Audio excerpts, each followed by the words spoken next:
Eating and investing are very much related in terms of if you look at the whole gamut. So if you see some people who have put on weight, who are fat, people like me, they keep searching for the proverbial magic pill which will help people reduce weight. So you see people getting into a lot of these fads saying, okay, keto diet, no carbs, I will eat only 2 meals a day, and so those kind of things, so that there's long gap between 2 meals. So they will do all these kind of fads and then move on to the next fad. Now if you come to investing again, I have had reviews and I have looked at people and said, I don't think there is anything wrong with your portfolio. You just need to save and invest more.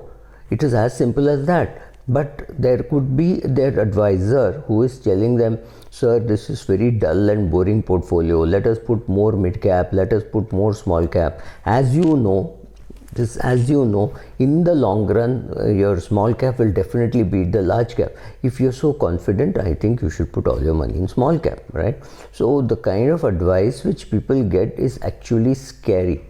And I am luckily in a position where I can just say, I don't agree with this advice, rather than getting into exactly what he should be doing, because that requires far more effort than just looking at a portfolio and saying, this is terribly designed. Like I found one guy in Tamil Nadu who sent me his portfolio, which has got only small cap and mid cap stocks, and the person who sold it to him says, no, this is appropriate for you over a 30-year period or a 25-year period, and that's, I think, nonsense.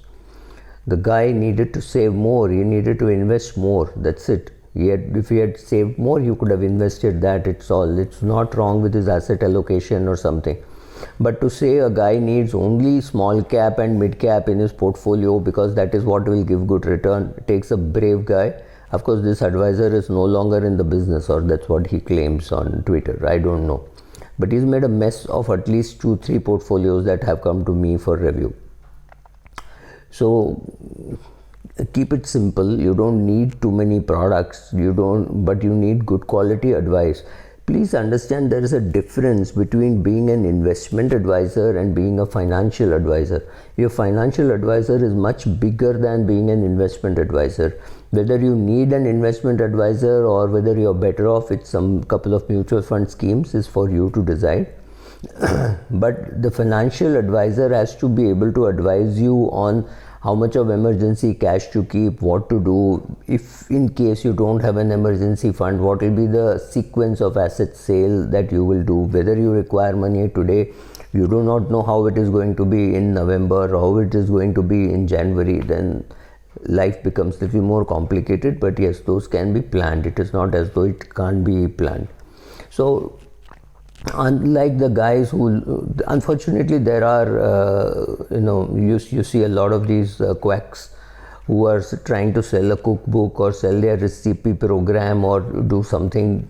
So all those people, similar quacks are available even in the financial space, which means there are a lot of salesmen happy to sell something short term to you, even though you have made it explicitly clear that you don't want things or products meant for the short run, right?